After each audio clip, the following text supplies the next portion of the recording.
La colonización cultural y el proyecto de la Revolución Cubana. Intervención realizada en el panel sobre colonización cultural organizado por la editorial Nuevo Milenio y la Universidad del Partido Ñico López en el marco de la Feria Internacional del Libro 2024 en La Habana, por el escritor y periodista cubano José Ernesto Novaes Guerrero. Muy agradecido con los compañeros y compañeras de la Universidad del Partido por la invitación. Las intervenciones que me han precedido han sido bastante exhaustivas y bastante detalladas. Entonces me voy a limitar a apuntar algunas ideas que no pretenden agotar el tema, pero que sí pueden, de alguna manera, contribuir a recalcar algo que ha estado en todas las intervenciones, que es la importancia de este tema. A veces tomamos determinados temas, determinadas ideas y las insertamos de tal modo en el discurso público que se vuelven una cantinela y pierden fuerza y relevancia. Es el caso del tema de la descolonización. Se habla tanto de la descolonización que pareciera que no es un problema o pareciera que nos impide calibrar el problema en su total dimensión. La colonización hay que verla o hay que entenderla como un momento de la hegemonía, o sea, forma parte de la disputa por la hegemonía entre un proyecto capitalista hegemónico a nivel global y diferentes proyectos que intentan vías de desarrollo no capitalista o vías de desarrollo soberano dentro del capitalismo y que adversan de alguna manera esa hegemonía. Pero esa hegemonía descansa en estructuras de reproducción simbólica y de reproducción en las conciencias que son las más difíciles de extirpar. En Cuba, la historia de la Revolución Cubana es la evidencia de eso. 65 años después de haber derrotado las estructuras de dominación del gran capital sobre el país, seguimos teniendo que dar a brazo partido la batalla contra las formas de conciencia que sustentaron estas estructuras de dominación y que a su vez las sustentan y crean las bases para su futuro desarrollo. Mientras tomaba algunas notas, recordaba una novela de un excelente escritor norteamericano, Cormac McCarthy, una novela que se llama La carretera. Tiene una película del año 2009 protagonizada por Viggo Mortensen. La novela y la película no son malas. Es la historia de un padre y un hijo que avanzan por una de las grandes autopistas de los Estados Unidos, enfrentados a la realidad de un mundo apocalíptico donde no sabemos qué pasó, pero se ha destruido la humanidad y los sobrevivientes se agrupan en diferentes formas. Desde pandilla de caníbales que andan deambulando por las principales avenidas buscando carne humana fresca, hasta otras diferentes formas de organización social.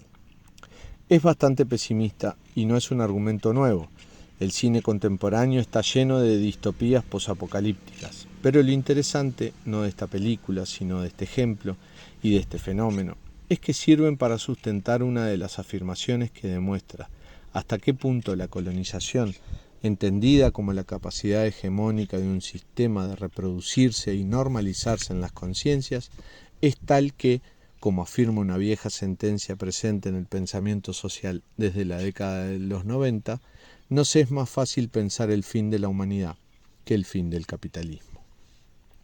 El otro día, conversando con unos amigos, notábamos un hecho interesante, y es que nos era más fácil pensar que una vez rotas las capacidades de reproducción de la vida en el planeta, íbamos a resolver ese problema con algún desarrollo tecnológico que nos permitiera reproducir la vida en otro planeta, que pensar en una solución aquí y ahora.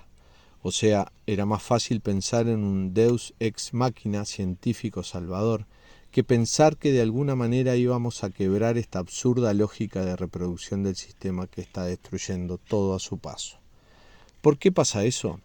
Bueno, porque el capitalismo y la colonización cultural, que es un fenómeno que va más allá de Cuba, o sea, la batalla nuestra es un momento de una batalla mucho mayor, descansa sobre estructuras de dominación ideológica que tienen en las industrias culturales uno de sus pilares fundamentales. En su libro de los años 40, Dialéctica de la Ilustración, Adorno y Horkheimer caracterizaban estas industrias culturales y hablaban de algo interesante. Hablaban de cómo la Ilustración fue un fenómeno esencialmente antimitológico. La Ilustración arremetió contra las principales estructuras mitologizadoras de la dominación del feudalismo o de la monarquía, sobre la sociedad francesa y europea de los siglos XVII y XVIII. Pero la gran ironía es que una vez convertida la burguesía en clase dominante, estas mismas estructuras desmitologizadoras se convirtieron en creadoras de mitos, en refundadoras de los mitos burgueses contemporáneos, como el mito de la democracia burguesa y la libertad burguesa. Y es muy interesante ver cómo, en su proceso de reproducción simbólica, estas estructuras apelan a formas mitológicas que son tan antiguas como la humanidad. Un ejemplo muy interesante es la hemorragia de películas de superhéroes o de películas posapocalípticas donde el héroe llega a salvarnos, que es una recurrencia de algo que la antropología ya tiene estudiado exhaustivamente desde el siglo XX. Sobre todo, Mircea Eliade y Joseph Campbell tienen libros excelentes. Joseph Campbell sobre todo sobre el mito del héroe. O sea, este individuo que pasa por una serie de tareas y retos para cumplir una misión individual, que es una misión además que adquiere repercusiones globales, nos salva a todos, se sacrifican para salvarnos a todos de alguna manera. En ese mito del héroe rescatado por estas industrias culturales está inserto un proceso de reivindicación de algo que a la ideología liberal dominante le es muy caro, que es la reivindicación del individuo. Estas ideologías no solo nos inoculan de la convicción de que no hay salvación social para los problemas, sino que hay individuos salvadores. Donald Trump va a salvar a la Norteamérica desgarrada por sus conflictos, por ejemplo. Los individuos son los salvadores, no la sociedad, no las relaciones sociales. Pero además nos convencen de que el individuo es el máximo responsable de todos los procesos que le afectan. Incluso es el máximo responsable de todos los procesos que afectan a la humanidad en su conjunto. O sea, el planeta se está muriendo porque los que estamos aquí y el resto de los individuos que componen la especie tiramos bolsas plásticas o encendemos el aire acondicionado todo el día o somos desconsiderados en nuestra huella ecológica. Y así se individualiza una responsabilidad que es colectiva y segundo, se invisibiliza a los grandes responsables. Porque por muy irresponsables que seamos en el uso del agua, por ejemplo, a nivel individual, es difícil que sequemos o contaminemos irreversiblemente un manto freático o un río o cualquier otro cuerpo de agua. Ahora, una fábrica de Coca-Cola sí lo puede secar o contaminar irreversiblemente. Se estima que para cada litro de Coca-Cola consume 8 litros de agua para producirse, además de que genera una diabetes maravillosa para cualquier consumidor regular. Entonces, esta individualización es una individualización que busca insertar en nosotros lo que Mark Fisher llamaba realismo capitalista. El realismo capitalista no es más que esta aceptación de que no hay otra alternativa, como decía Margaret Thatcher. Ni siquiera podemos decir, como Cándido, que estamos en el mejor de los mundos posibles. Estamos en el único mundo y la única alternativa es resolver individualmente los problemas en los que llegamos a algún punto que es indefinido. Entonces se privatizan cuestiones que son sociales y empiezan a darse como pandemias fenómenos que son resultado de esta privatización. Fisher ponía el ejemplo de la pandemia de la depresión como resultado de la privatización del dolor. Como en las sociedades más ricas e industrializadas, los índices de personas que necesitan atención psicológica para tratarse de depresiones crónicas han aumentado sustancialmente. Ahora en los Estados Unidos está la famosa crisis de los opiáceos, que son personas que no pueden funcionar si no consumen ningún tipo de medicamento que de alguna manera acalle la angustia terrible que sienten o el padecimiento crónico que no pueden atenderse por cuestiones económicas. Bueno, todo eso es responsabilidad tuya como individuo. ¿Por qué? Porque tu trabajo es un trabajo precario, no porque se haya precarizado el trabajo para que las multinacionales aumenten sus ganancias. Se ha precarizado porque tú no has sido capaz y no te has preparado lo suficiente para obtener un mejor trabajo. Están desplazando hacia el individuo responsabilidades que son colectivas, que son de la sociedad y que solo se pueden resolver socialmente. Y eso también es un momento de la colonización. Y eso también es un momento de la batalla cultural que tenemos que dar, que es la vieja dialéctica social entre el individuo y lo colectivo, entendiendo que somos, ante todo, seres sociales.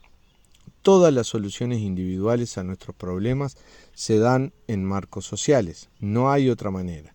Y si se deteriora lo social, se deteriora lo individual. Y parte del resquebrajamiento de un determinado bienestar social que teníamos en Cuba, sobre todo en materia de seguridad y demás, tiene que ver también con el resquebrajamiento que están teniendo las estructuras sociales y las construcciones colectivas para darle respuesta a este tema. Entonces, toda esta estructura de dominación tiene un momento fundamental en la batalla por la cultura y la batalla por el sentido común. ¿Por qué? Porque el momento cúspide de la hegemonía de un sistema es cuando verdades ideológicas las aceptamos como verdades preideológicas que están en el sentido común. Cuando aceptamos una afirmación sin pensar que esa afirmación puede tener un sustento ideológico que puede estar reproduciendo una estructura de dominación de un sistema. Ejemplo práctico. El pobre es pobre porque quiere, porque no se esfuerza lo suficiente, porque no es capaz de madrugar. Y realmente cuando uno le lleva la vida a punta de lápiz se encuentra con gente muy trabajadora y que no les da la cuenta para llegar a fin de mes. Porque el pobre no es pobre porque quiere, no es una cuestión individual, es una cuestión social. La pobreza es una cuestión social, que no depende de que sean vagos y duerman a la mañana, dependen de que las relaciones de distribución, de producción, la creación de oportunidades está rota en una sociedad determinada o no está funcionando como debe funcionar. Entonces, cuando un sistema logra convertirse en sentido común o normalizar como sentido común un grupo de relaciones sociales, ese sistema está en uno de los picos de su hegemonía. ¿Cuál es la principal arma que tenemos para esa batalla? Bueno, la principal arma, forjada por el pensamiento crítico, y aquí soy un poco reduccionista, pero también el tiempo actúa en mi contra, es la sospecha. O sea, es sembrarnos la convicción de que no todo puede ser como nos dicen y de que lo que se presenta como un camino de un solo sentido puede ser realmente una autopista, con muchas vías que llevan a resultados diferentes o resultados similares, pero que no hay necesariamente que transitar por un mismo camino. Fíjense al punto que llega esto, que la arquitectura política y económica del mundo después de la Segunda Guerra Mundial fue construida por las potencias vencedoras. Los gringos se llevaron a los representantes de los principales países de Europa Occidental, los reunieron en un complejo hotelero en Carolina del Norte que se llama Bretton Woods y los tuvieron 22 días hasta que aceptaron la lógica de cómo iba a funcionar el mundo, acorde con el manual de los grandes vencedores que fueron los Estados Unidos, que no pusieron más muertos, pero sí fueron los grandes fortalecidos económicamente. Y sobre ese patrón se erigió toda una concepción de lo que es el desarrollo, en la cual la noción de desarrollado o subdesarrollado depende del grado de desarrollo y la capacidad de cada país de desarrollar las relaciones capitalistas de producción a su interior. Entonces, no hay otra vía de desarrollo posible, no existe otra. O transitamos el camino del capitalismo o seremos subdesarrollados. Y el Che se burlaba a la imagen de subdesarrollado en su discurso a la Tricontinental cuando decía que un subdesarrollado es un enano cabezón con el vientre ancho y las extremidades cortas. Un primer acto de subversión ahí sería pensar, ¿será que hay solo un camino de desarrollo posible y el mismo pasa por el capitalismo? ¿Habrá otras vías de desarrollo poscapitalista? Sería ir incluso con toda una tradición determinista dentro del propio marxismo, pero tenemos la bendición de Marx. Marx, en los años 70 y 80 del siglo XIX, arremetió muy fuerte contra los discípulos de su teoría. Incluso dijo que no era marxista porque se dio cuenta que había una osificación de su pensamiento, pero además, en su intercambio con los revolucionarios rusos, fue muy enfático en decir que eso de que había que transitar por el capitalismo como premisa para llegar al socialismo solo era aplicable en el estudio de la experiencia muy concreta de Europa Occidental, donde se estaba dando ese proceso. Pero no tenía por qué ser así, por ejemplo, para Rusia. Una revolución en Rusia podía poner patas arriba todo el orden establecido y empezar a construir un orden nuevo sin necesidad de pasar por la fase burguesa. Esa capacidad de pensar fuera de la cajita mental que nos han diseñado, que implica someter a crisis los conceptos porque los conceptos son cajas y si la caja es pequeña el contenido que le cabe es estrecho. Y tratar de armar nuestra cabeza, nuestras ideas, del modo amplio y heterodoxo posible, es una forma de lucha contra la colonización. Ahora, ¿cuán importante es la lucha contra la colonización para Cuba y la Revolución Cubana? Creo que para Cuba es fundamental la batalla por la colonización porque se inserta en la disputa entre socialismo y capitalismo, entendida para mí como la disputa en el caso de Cuba entre un proyecto soberano y de justicia social que solo se ha realizado en el caso de Cuba históricamente en el marco de un proyecto socialista. Y cabría preguntarse para el debate si hubiera sido viable en el marco de un proyecto capitalista de nación un proyecto soberano de justicia social, entendiendo que el capitalismo se articula con redes internacionales y para nosotros eso implica la entrada nuevamente del gran capital norteamericano, porque si algo no va a hacer un capitalista jamás es renunciar a fuentes de capital donde quiera que ellas estén. Para mí esa disputa es fundamental porque es la disputa entre el proyecto soberano y de justicia social que solo lo hemos logrado con la revolución socialista del 59. Socialismo, además, que no es para nada impuesto ni es una cosa surgida de cerebros trasnochados, sino que es la fusión de una generación que en los años 30 era profundamente martiana y encontró en Marx herramientas revolucionarias que empastaban totalmente con lo que habíamos heredado del pensamiento liberal y libertario del siglo XIX, cuyo proyecto fracasó porque fueron incapaces los principales líderes que quedaban vivos en 1898 de ver con la lucidez antiimperialista de un Martí los peligros que entrañaba cualquier alianza con los Estados Unidos. El socialismo en Cuba es resultado de una evolución de un proyecto, incluso es resultado de ahogarse el proyecto liberal reformista de Eduardo Chivás y el Partido del Pueblo Cubano, ortodoxo, cuando éste se dio un pistoletazo en vivo en la radio delante de millones de personas, ahogado de impotencia ante el orden de cosas existentes en el país, lo cual es el equivalente a ir hoy a un programa de TV de alta audiencia y darse un tiro en vivo. Eso era la radio en ese momento, era el gran medio de comunicación.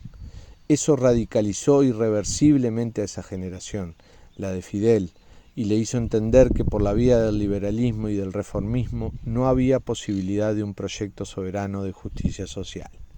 Y eso nos lo estamos jugando aquí.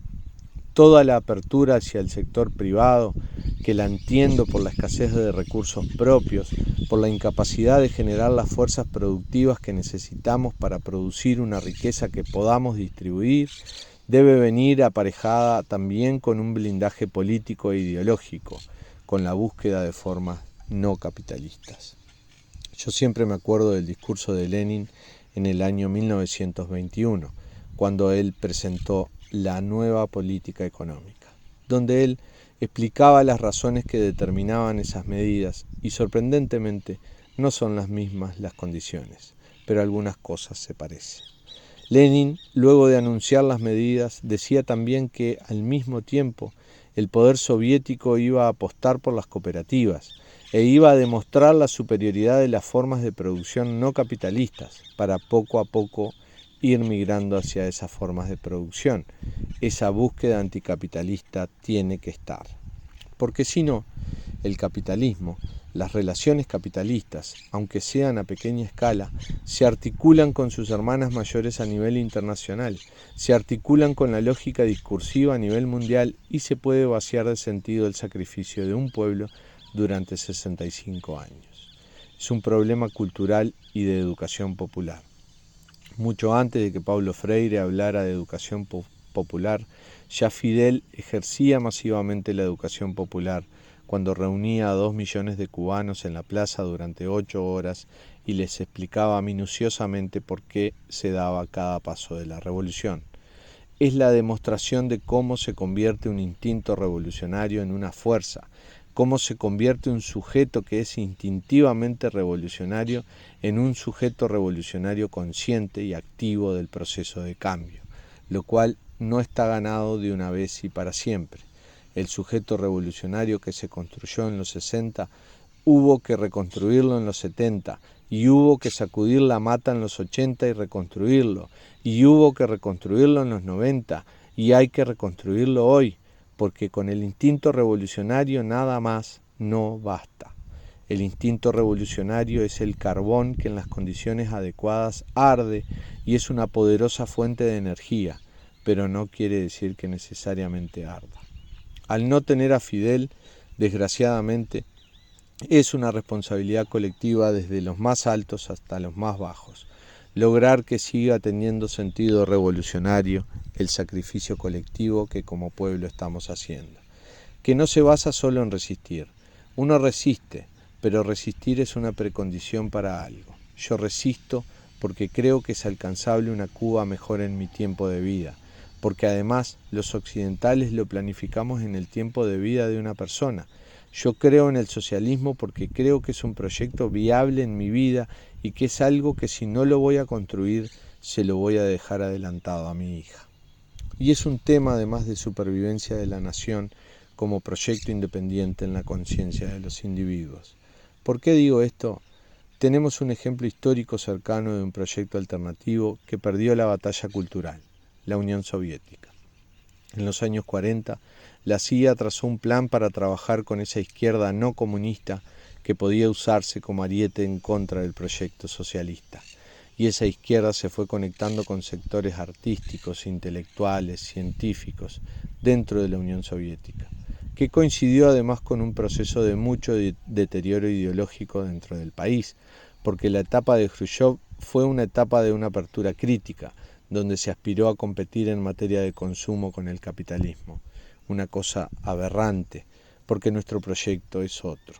Si ganamos la batalla del consumo, no vamos a ser socialistas, vamos a ser un país capitalista superior a los Estados Unidos. Eso tenemos que tenerlo claro, no va por ahí nuestra batalla. Hay una investigadora británica que se llama Frances Stonor Saunders, que tiene un libro maravilloso que se llama La CIA y la Guerra Fría Cultural, que detalla la operación de penetración y subversión ideológica realizada por la CIA en la Unión Soviética. El resultado final fue que los soviéticos perdieron la batalla cultural. El proyecto soviético se vació de sentido para los soviéticos, al punto de que en 1991, en marzo o abril, no recuerdo la fecha, hicieron una encuesta entre los pueblos soviéticos y el 70% de la población dijo que quería que continuara la Unión Soviética. Pero no movieron un dedo. Claro, qué fractura entre el poder y el proyecto, qué fractura entre los dirigentes y los dirigidos, para que un pueblo vea cómo se derrumban 70 años de historia desde las gradas. Hay dos ejemplos que prueban cuánto se vació de sentido. Pero no solo cuánto se vació de sentido, sino cómo el capitalismo humilla a los vencidos. En el año 97, Gorbachev firmó un comercial de Pizza Hut. En la breve secuencia de video lo vemos entrando con su sobrinita o su nietecita, una niñita preciosa, a comer a un local de Pizza Hut convenientemente abierto, además, en la Plaza Roja, para que el simbolismo fuera completo. Y la gente está discutiendo. Este fue el que destruyó el país. No, él hizo las reformas que hacían falta. Y de pronto empiezan a comer Pizza Hut y todo se resuelve, porque con Pizza Hut, vivamos en el sistema que vivamos, todos somos felices. Y este comercial se grabó con el último primer secretario del Partido Comunista de la segunda potencia nuclear y gran vencedora de la Segunda Guerra Mundial. Le pagaron como 5 o 6 millones. Todo el mundo tiene su precio. Evidentemente, el de él no era alto, pero a los vencidos los humillan, siempre los humillan. Y voy a cerrar. Yo creo que el costo de perder esta batalla cultural puede ejemplificarse magníficamente con una película soviética de los años 90. Se llama La película de Ana. de Nikita Mikhailov. Mikhailov, que no es una cineasta para nada socialista, comenzó a robarse a principios de los 80 segmentos de rollo y grababa lo que estaba pasando en el país. Bueno, ustedes saben, fue una etapa en que murieron 3 secretarios generales, uno tras del otro. Luego el entusiasmo de la reforma de Gorbachov y la decadencia ideológica y política de la etapa final, con el Komsomol organizando concursos de belleza. Él iba filmando lo que iba pasando e iba siguiendo el desarrollo de su hijita Ana. Y hay una pregunta que él le hace recurrentemente a Ana en diferentes momentos de la película. ¿Qué es Rusia para ti? Lo cual, trayéndola a Cuba, lo podemos traducir como ¿qué es la patria para ti? Y Ana, en diferentes etapas, le va dando desde explicaciones más infantiles hasta explicaciones un poco más elaboradas, más maduras. La película creo que es del año 93, así que la última parte debe ser filmada en el año 91 o 92, creo que 92. Él le pregunta a Ana por última vez, ¿qué es Rusia para ti? Ana se queda en silencio unos segundos y rompe a llorar. Ahora bien, el llanto de Ana puede tener tantos significados como espectadores. Para mí, el llanto de Ana es un símbolo de cómo a una generación le duele su patria precisamente porque se la han vaciado de sentido. ¿Qué es Rusia para ti? Un dolor, nada más. Y a los patriotas la patria les duele. Lo que pasa es que cuando son revolucionarios, organizan el dolor y lo convierten en energía cinética. Pero para mí el llanto de Ana es uno de los mayores peligros que puede enfrentar cualquier patriota cubano. De hecho, la crisis ha hecho que varias generaciones se cuestionen algunos de los sacrificios que hicieron, lo cual es triste. Puede vaciar de sentido un proyecto mucho más grande, un proyecto mayor, y yo creo que ese es el gran peligro que subyace. Para no cerrar con pesimismo, hay un verso que le gustaba mucho a Camilo que sintetiza otro espíritu. El espíritu de un pueblo que ha construido su identidad en la lucha, que está dispuesto a sostener la lucha en las más difíciles condiciones y que está dispuesto a llevar esa lucha hasta las últimas consecuencias con tal de no renunciar a nada de lo que se ha ganado, aunque lo que se ha ganado a veces los árboles de la crisis económica impidan verlo. Y en ese famoso verso de Bonifacio Bern, en su poema Mi bandera, escrito al regresar del destierro, donde dice: si desechan menudos pedazos, llega a ser mi bandera algún día, nuestros muertos alzando los brazos la sabrán defender todavía.